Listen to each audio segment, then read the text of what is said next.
कई बार लोगों के मन में इस बात को लेकर संदेह होता है कि भक्ति मार्ग श्रेष्ठ है, ज्ञान मार्ग श्रेष्ठ है या कर्म का मार्ग श्रेष्ठ है।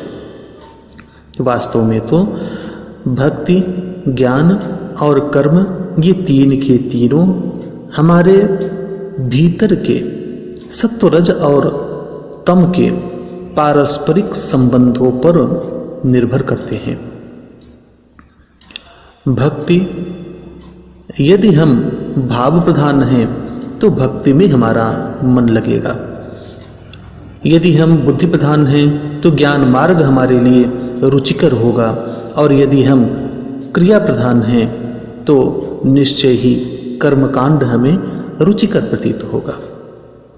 लेकिन ये ध्यान रहे कि ये तीन के तीनों हमारे प्राथमिक भाव के अनुरूप हमारे भाव बनते हैं।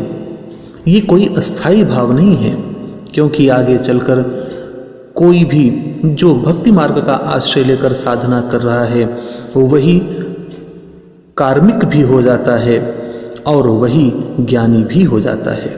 इसी प्रकार से ज्ञानी आगे चलकर बड़ा भक्त हो जाता है और कर्मकांडी आगे चलकर ज्ञानी और भक्त हो जाता है। महत्वपूर्ण ये है कि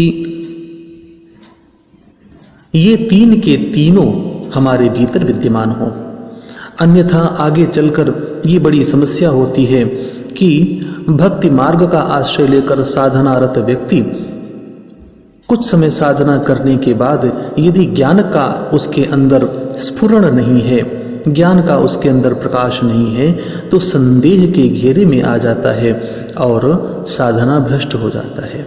इसी प्रकार से यदि ज्ञानी थोड़ा भी भक्ति के भाव का आश्रय नहीं लेता है तो उसका जो शुष्क ज्ञान है वो उसे अरुचिकर प्रतीत होने लगेगा और फिर वो साधना को छोड़ देगा। और कर्मकांड में यदि भक्ति का आनंद न हो, ज्ञान का आलोक न हो, तो कर्मकांडी भी अपने कर्म के मार्ग से विरत हो जाएगा। श्रीमद् भागवत महापुराण के महात्म्य के प्रकरण में ये बात आती है कि भक्ति महारानी जो स्वयं वृंदावन पहुंचने के बाद तरुणी हो गई हैं, किंतु उन्हें चिंता है अपने ज्ञान और वैराग्य रूपी पुत्रों का, क्योंकि वो वृद्धत्व को प्राप्त हुए हैं।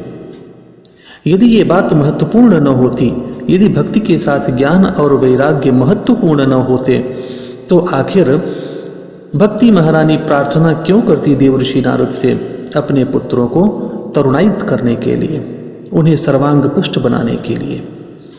इसलिए हमें ध्यान ये रखना है कि परस्पर भक्ति में, ज्ञान में और कर्म में कोई आपस में झगड़ा नहीं है। बस हम यदि भाव प्रधान हैं तो भक्ति मार्ग का आश्रय लें, क्रिया प्रधान हैं तो कर्मकांड का आश्रय लें, और यदि बुद्धि प्रधान हैं तो ज्ञान मार्ग का आश्रय लेकर और फिर सर्वोच्चता को प्राप्त करें परम तत्व के साक्षात्कार के पश्चात। तो ये तीन के तीनों एक हो जाते हैं। ये तीन के तीनों वहां पर परिपूर्णता में व्यवस्थित हो जाते हैं। क्या भक्त बड़ा ज्ञानी नहीं हो जाता? या जो ज्ञानी है या भक्त है, क्या वो योगी नहीं हो जाता? शुकदेव जी ने तो महाभारत में कहा है कि न तु योगमृते प्राप्तुम शक्या सा परमागति ही। उस परम तत्व के ज्ञान को योग के बिना जाना ही नहीं जा सकता, उसे प्राप्त ही नहीं किया जा सकता। तो श्री शुकदेव मुनि भी योग का आश्रय लेते हैं।